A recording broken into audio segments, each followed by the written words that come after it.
When you turn the machine on, it goes directly to straight stitch and mode 1.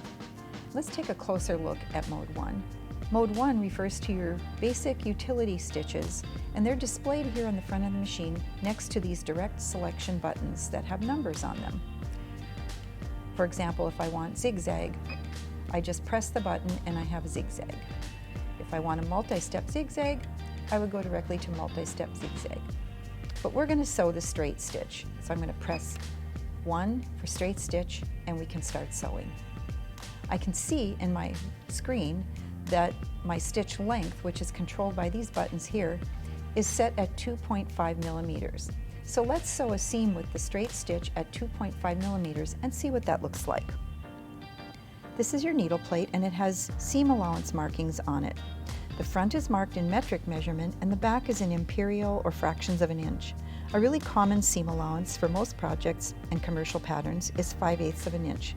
Let's sew a seam with the edge of our fabric following the 5/8 inch seam guideline. Place the fabric under the presser foot with the raw edges lined up against that line.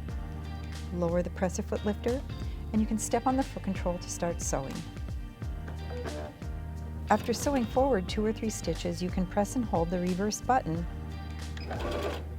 and that will sew in reverse so that you lock the seam so it doesn't unravel as you continue working on your project. Step on the foot control to sew forward again.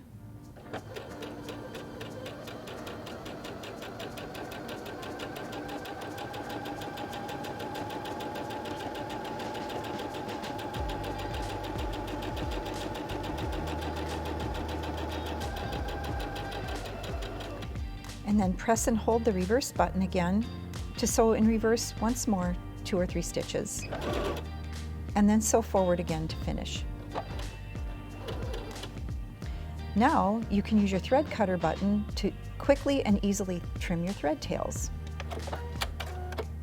It cuts the top and bottom thread both at the same time, which is a great time saver. And there's our seam. We have our securing stitches at the beginning and end so that our seam won't come undone when we continue working on our project. You can use the stitch length control to shorten or lengthen the stitches that you sew in straight stitch mode, all the way up to 4.5 millimeters. Let's put this at about a 4 and sew the straight stitch and see what that looks like. I'm going to lower the presser foot lifter and step on the foot control to sew.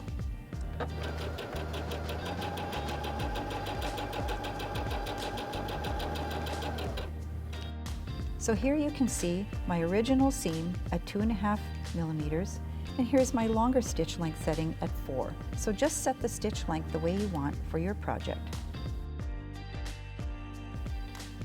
You can also change the position of your needle in straight stitch, and to do that you would use your width control button. Now obviously there's no width on a straight stitch, but you can use the width control buttons to change the needle position in varying degrees from left to right. There's a reference for this on your screen. Because the maximum stitch width of the machine is 7 millimeters, 3.5 indicates center, which is where we are right now. If I keep pressing this button, you can see here in the screen that I can see the needle position moving over and all the way up to 7 millimeters, which is far right needle position. If I press minus, I can bring it down.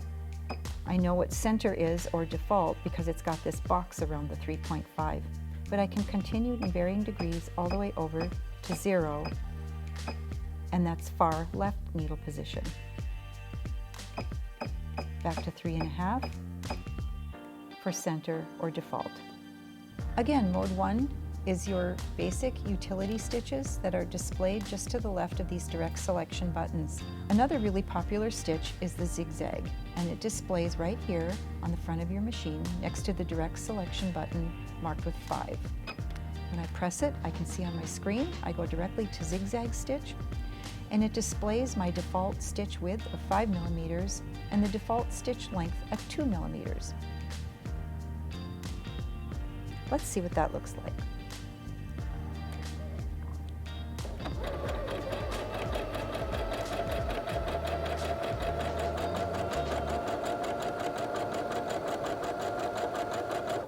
Press my thread cutter button to trim my threads. And here's our default stitch setting for our zigzag. If I wanted to, I could make those stitches wider using the width control, which is right here. I can go all the way up to 7 millimeters.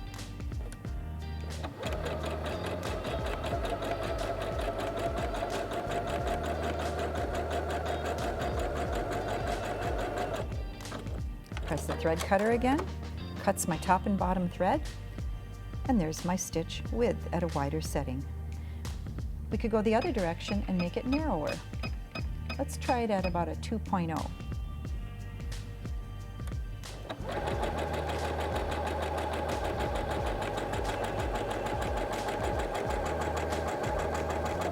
Press the thread cutter, and here we have the same stitch but with 3 different width settings.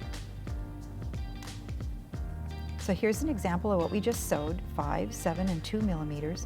And not only can you change the width of your stitch, but you can also adjust the stitch length. This is our 5.0 millimeter default that we just did. And here's where we adjusted the stitch length of the machine. And we brought the stitches really close together so you don't even see any fabric between the stitches. And you might do that for machine applique, for example. But here's the same stitch as our original stitch, but with the stitch length set at a much longer stitch length setting, and you might use this for decorative sewing.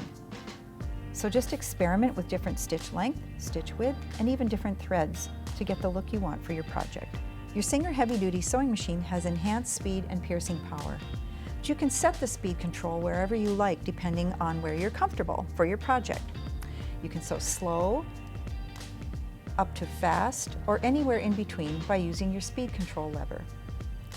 Now I have it set on the slowest speed right now, so I'm going to step on the foot control to start sewing. And it doesn't matter how hard I step on the foot control, this sets the maximum sewing speed for me. So let's see how that works. And as I sew, I'll move it over to the right and show you fast speed, and then we'll come back down to slow speed again, so you can see how to control that with your speed control lever.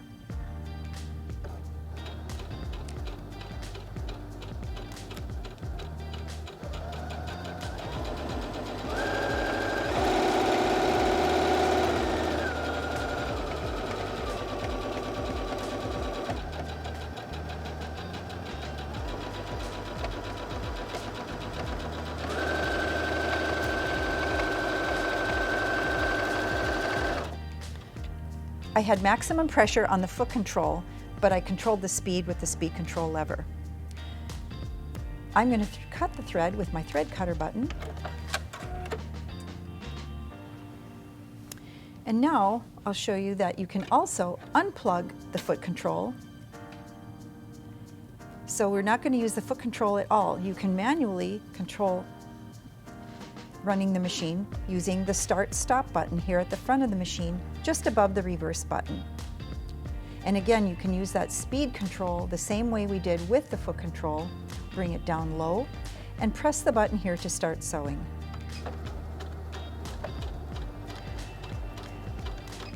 So I'm controlling it completely manually.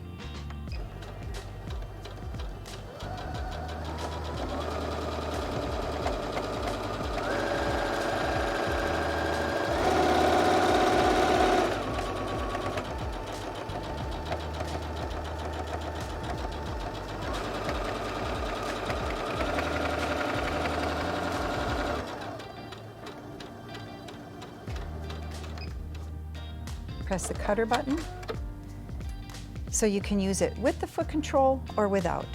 And this lever sets the maximum sewing speed whether you sew with or without the foot control. So now we're going to talk about this button right here. This button is my needle up-down control.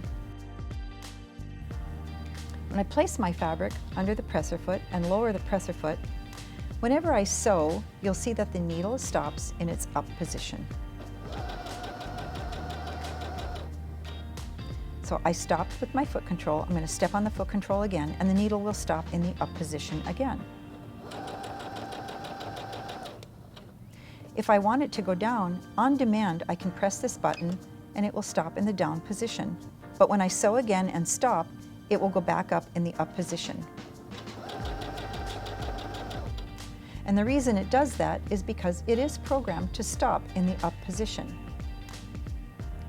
Over here, you'll see in my settings, I have another button that looks like the needle up-down button, but this lets me program the position of the button. So when I press it now, you'll see that now the needle is programmed to always stop in the down position because of this little down arrow that shows on this graphic on the screen. So when I sew, the needle stops in down position. This is great for pivoting, like when you sew around appliques, around pockets, around quilt bindings. So every time I stop sewing, the needle will stop in down position because I programmed it to do so. If for any reason right now, even though it's programmed to stop down, I want to just have the needle come up,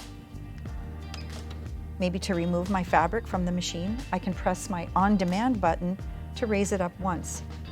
But if I continued sewing, it will continue to stop in the down position because it's programmed to stop in the down position.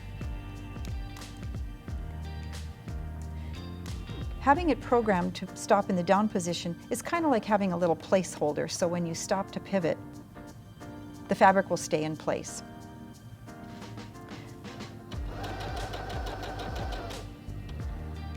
So on demand, I can have it come up. Again, it will stop in the down position because it's programmed to stop down. If I turn that off, now it will stop in the up position when I stop sewing. So program it here to continuously stop in either the up or down as you prefer, and just touch it one time on demand to go up or down one time with this button here. This button here is called your tie-off button, and when you press that, it sews 3 securing stitches, whether you're going to sew a straight stitch or a decorative stitch, and that means you could trim the thread once you're done sewing and your threads won't unravel. Right now I have a tulip stitch, one of your decorative stitches, programmed in here. So when I sew,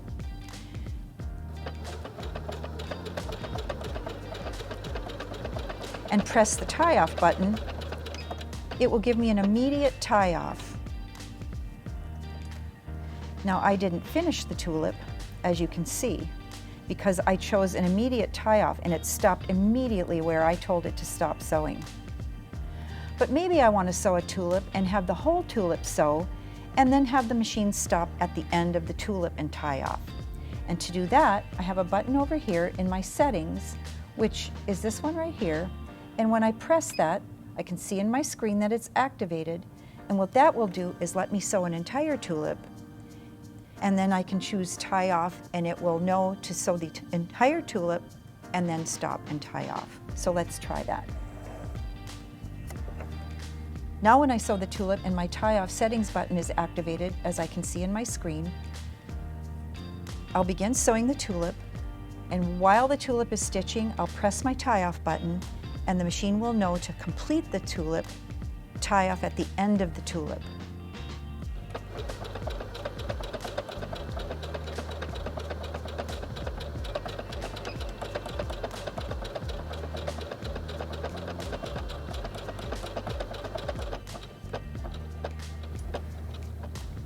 And now I can trim my threads and they won't unravel.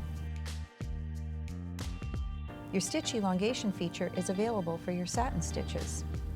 When you sew those, make sure you use your satin stitch foot that has that groove at the bottom so that the dense stitches can pass underneath freely.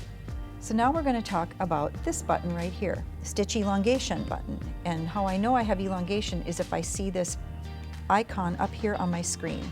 This ×1 means normal size.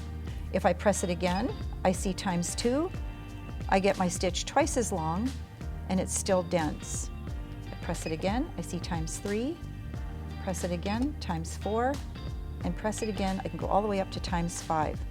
The difference between elongation and stitch length is if I just take my stitch and lengthen out the stitch length, the number of stitches remains the same within the stitch. They're just spread out over a wider area. But I can see fabric through them, and maybe I want the stitch to be very dense but long. That's when I would use elongation over stitch length.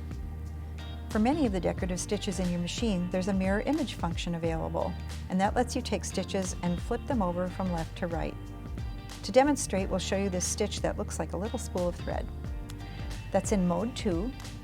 And that is stitch number 128. So I'm going to press the buttons 1, 2, 8 in quick succession.